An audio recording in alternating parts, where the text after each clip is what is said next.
Tonight we're going to have a panel discussion on how to price your art. What is the actual cost? Like not even this the value of what you're producing, but the cost of the materials to make said art. Well, so you've got canvas, you've got paint, you've got the light bulb over your head that you're powering on. Yeah. You know, how do you tell people about this piece? Are you posting on social media? Guess what? Yeah. That's your time, your equipment, your phone, however you're doing that, your computer. Absolutely. That's called overhead. Talking about product, because as an artist, you are the product. Yeah, you make something physical that you sell, but at the end of the day, people aren't buying just a piece of artwork. They are buying the blood, sweat, tears, whatever goes into making that piece of artwork. So you are the product, and that's where the value of your worth comes into play here. And though one of the comments came through and said it's hard to price at galleries because they take a high percentage. And I wanted to just hit the brakes on this for a second and be really clear with everyone that your price should 100%. I saw that too. Yeah, your price should 100% be exactly the same as it is in a gallery as it is out of the gallery.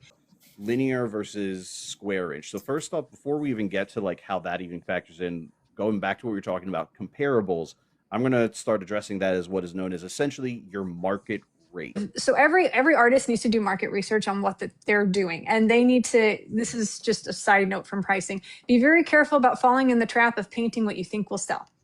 So one of the things that artists lose sight of is that, yeah, there is balancing what you think will sell, but you also, if you don't paint something that you resonate with, if it's not your jam, it will come through. Somewhere in here too, where we've got to talk about, you know, markets aren't something that are just out there waiting for us to arrive at. Sometimes we have to nurture them. Sometimes we have to create them.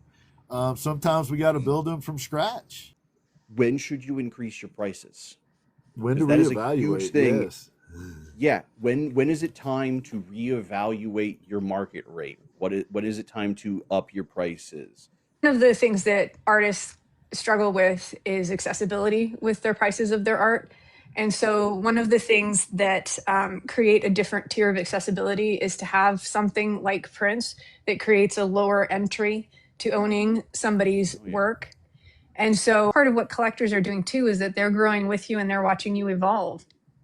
So by the way, we should absolutely normalize having collectors send us pictures of, you know, yeah, it's cool. Yeah, that's awesome, man. I love it. Like I need more of that in my life. I want to see people have my stuff hung up in their house and just send me pictures of it randomly, like through email or DM. Like I love that. That's so motivating.